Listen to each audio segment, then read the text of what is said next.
and CJ keeps his spot. CJ. He's just barely on there. Huh? Buddy, that was rough. Now, he oddly is one of only 2 quarterbacks in the league that has won a playoff game each of the last 3 years. It's him and Josh Allen. That's the list. That was his first he's played 5 playoff games already.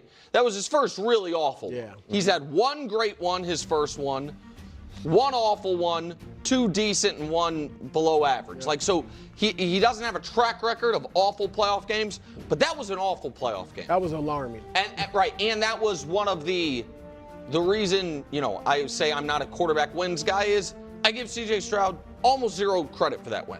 Like, that was a win despite his performance. But I wonder if he didn't play, if they didn't put the offense on the field, the score would have been 14 to. I don't know. Steelers might not have scored. Steelers might have scored less. Whatever it is. But because they won, it's a footnote. And if he plays well next round, nobody will care. Nobody will remember. It won't matter at all. Is that not utterly astonishing? This is essentially the extent of the discourse concerning the Houston Texans and CJ Stroud. What I find utterly baffling is that the Houston Texans secured a playoff victory. And while it's noted that CJ Stroud joins a very short list, alongside Josh Allen, of quarterbacks to achieve a specific 3-year playoff win streak, the conversation doesn't pivot to celebrating that as a monumental success, not merely for Stroud individually, but for the Texans organization as a whole, for DeMeco Ryans, for the entire franchise. Why is this dialogue not occurring? Why are we not engaging in these discussions? Seriously, it is completely nonsensical to me. The Houston Texans triumphed in a playoff contest on Monday, defeating the Pittsburgh Steelers, and yet the overwhelming narrative focused on the Steelers, the team that lost, the team that hasn't won a playoff game in roughly a decade. I comprehend why the news of Mike Tomlin's departure, whether framed as stepping down, being fired, or no longer coaching the team, would dominate headlines, but that development didn't transpire until many hours after the game concluded. For a significant period prior to that, there was simply no substantive talk about the Texans whatsoever. We're discussing Caleb Williams winning a playoff game, Drake May winning a playoff game. We're talking about virtually everyone except the Houston Texans. This lack of focus is illogical, and frankly, it infuriates me. It genuinely does, because it defies reason. This is precisely why I presented that analytics graph to Texans fans, demonstrating the tangible impact when you all watch videos in their entirety, subscribe, and engage. When that happens, viewership and subscriber counts skyrocket. Let me reiterate, this isn't a cynical pursuit of metrics. If it were, I wouldn't be producing a significant volume of Houston Texans content. Let's be honest, they're scarcely a topic on major platforms. But when you, the audience, engage at that level, it empowers me to continue creating the highest quality Texans analysis possible, facilitating genuine, honest, grounded, and unbiased conversations. It allows us to maintain a firm footing in the sports commentary landscape. That is my objective, to craft written and video content that people authentically want to consume and debate. Therefore, it is downright perplexing that the Texans win an actual playoff game. A commentator acknowledges their unique 3-year playoff win streak as impressive and an accomplishment. And yet, the conversation doesn't evolve. Yes, I want to see them progress further. I would love to see them win multiple playoff games in a run, reach an AFC championship game. They have that opportunity right now. Let's have that conversation. Is this the year the Texans can reach the AFC championship? Is this the year they can make a Super Bowl push? Let's explore that. Why are we not having these discussions? It makes no sense. Even if one is reluctant to attribute full credit to CJ Stroud, which is understandable, especially given his performance against the Steelers was far from his best, he'd be the first to admit that. Then the praise must shift to the franchise and the organization. The fact that the Houston Texans and CJ Stroud now have more playoff wins than Dak Prescott and the Dallas Cowboys is staggering. Both reside in Texas, last I checked. Yet, we discuss the Cowboys exponentially more, the team that hasn't appeared in a conference championship game in 3 decades. The Houston Texans, in 3 years, have surpassed Dak Prescott's playoff win total for his entire career. Prescott was drafted and starting in the NFL, while CJ Stroud was in middle school, sitting in social studies, chemistry, learning algebra, eating lunch in the cafeteria. He wasn't even playing varsity football yet.